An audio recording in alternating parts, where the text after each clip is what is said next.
Assalamualaikum warahmatullahi wabarakatuh. Salam sejahtera untuk kita semua. Perkenalkan kami dari kelompok 2 yang beranggotakan Risyani Ayuning Tias, Fajar Triatmaja, Tia Sakila, Zulaikha Rita Kusmastuti, dan Dani Zulfani.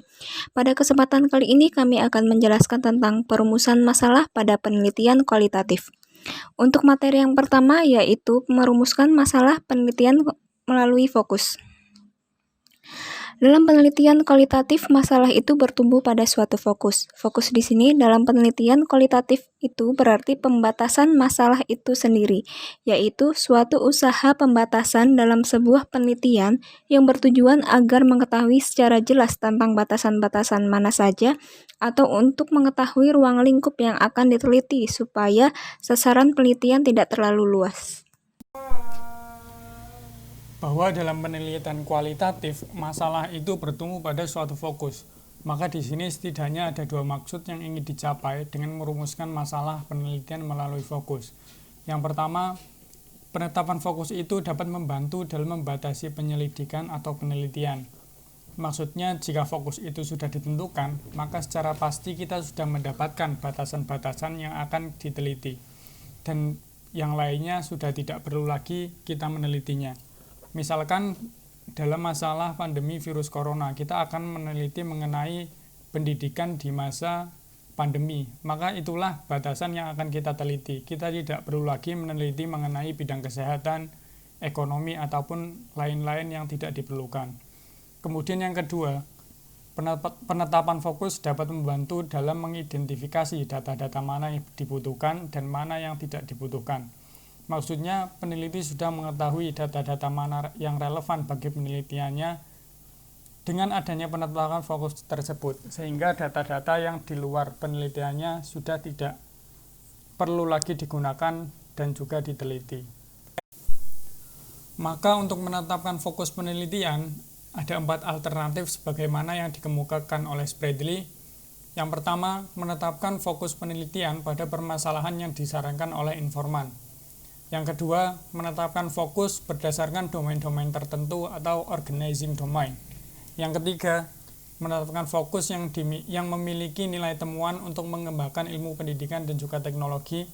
Yang keempat, menetapkan fokus berdasarkan permasalahan yang terkait dengan teori-teori yang sudah ada sebelumnya. Masalah khusus, misalnya nih, ada dampak pandemi di bidang pendidikan. Pendidikan kan itu sangat luas ya. Nah, itu menjadi masalah yang umum. Kemudian digolongkan ke khusus, yaitu dampak pandemi di bidang pendidikan non formal. Jadi itu lebih dikhususkan. Misal kalau di bidang pendidikan itu kan lebih jangkauannya itu lebih luas. Ada pendidikan formal, informal, non formal. Nah, sebagai masalah khususnya itu yaitu dampak pandemi di bidang pendidikan non formal. Jadi di sini peneliti itu mengkhususkan atau memfokuskan permasalahan pada masalah khusus yaitu di pendidikan non formal.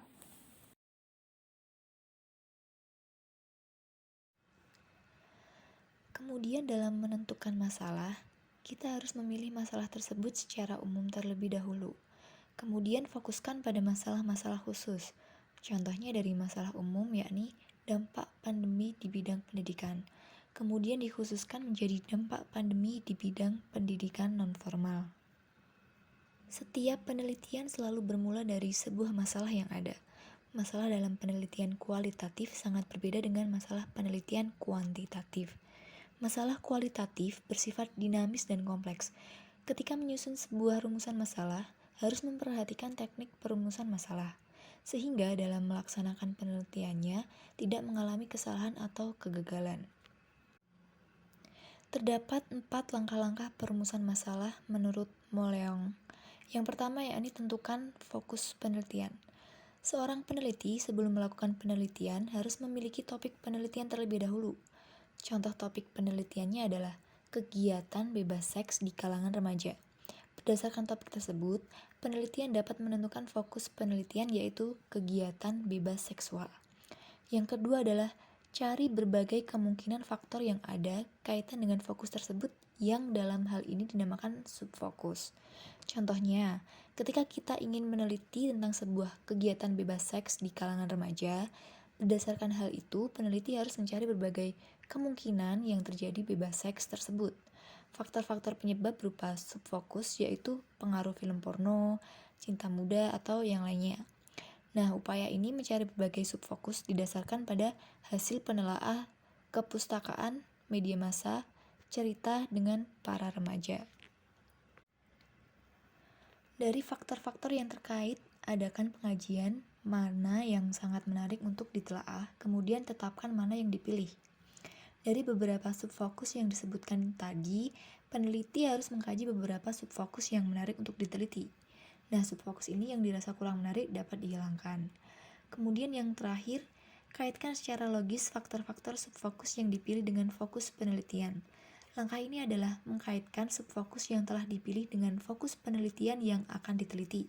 Dengan demikian, rumusan masalah dapat dilakukan. Namun, sebagai peneliti harus menetapkan terlebih dahulu cara mana yang ditempuh untuk merumuskan masalah. Nah, cara dapat ditempuh dengan diskusi atau proposisional. Prinsip perumusan masalah kualitatif. 1. Prinsip yang berkaitan dengan teori dasar-dasar. Dalam prinsip ini, penelitian hendaknya menyadari bahwa perumusan masalah dalam penelitiannya itu didasarkan pada upaya penumpukan teori dasar-dasar sebagai acuan utama. Yang kedua, prinsip yang berkaitan dengan maksud perumusan masalah. Pada dasarnya, penelitian kualitatif adalah upaya penemuan dan penyusunan teori baru lebih dari sekedar menguji, mengkonfirmasi, atau memverifikasi suatu teori yang berlaku. Yang ketiga, prinsip hubungan faktor. Fokus sebagai sumber masalah penelitian adalah rumusan yang terdiri dari 2 atau lebih faktor yang menghasilkan tanda tanya atau kehubungan. Selanjutnya, fokus sebagai wahana untuk membatasi studi. Seorang peneliti biasanya memiliki pandangan atau paradigma tertentu yang mana mungkin berasal dari pengalaman atau pengetahuan sebelumnya. Selanjutnya, prinsip yang berkaitan dengan kriteria inklusi atau eksklusi. Ketika peneliti sudah terjun ke lapangan penelitian, maka ia akan banyak mendapatkan data-data baik melalui pengamatan, wawancara, analisis dokumen, dan sebagainya. Selanjutnya, prinsip yang berkaitan dengan bentuk dan cara perumusan masalah. Ada 3 bentuk perumusan masalah. Pertama, secara diskusi. Cara penyajiannya adalah dalam bentuk pernyataan secara deskriptif, namun perlu diikuti dengan pertanyaan-pertanyaan penelitian. Kedua, secara proporsional. Dan yang terakhir adalah secara gabungan. Selanjutnya, prinsip sehubungan dengan posisi perumusan masalah. Ini maksud posisi di sini yaitu kedudukan untuk rumusan masalah di antara unsur-unsur lainnya. Prinsip yang berhubungan dengan hasil penelaahan kepustakaan. Pada dasarnya perumusan masalah itu tidak bisa dipisahkan dengan hasil penelaahan kepustakaan. Prinsip yang berkaitan dengan penggunaan bahasa. Pada waktu menulis laporan atau artikel hasil penelitian, ketika merumuskan masalah, hendaknya peneliti mempertimbangkan ragam pembacaannya, sehingga rumusan masalah yang diajukan dapat disesuaikan dengan tingkat kemampuannya para pembaca. Jika disajikan dalam forum ilmiah, mestinya berbeda dengan hasil yang disajikan pada koran yang dibaca oleh awam.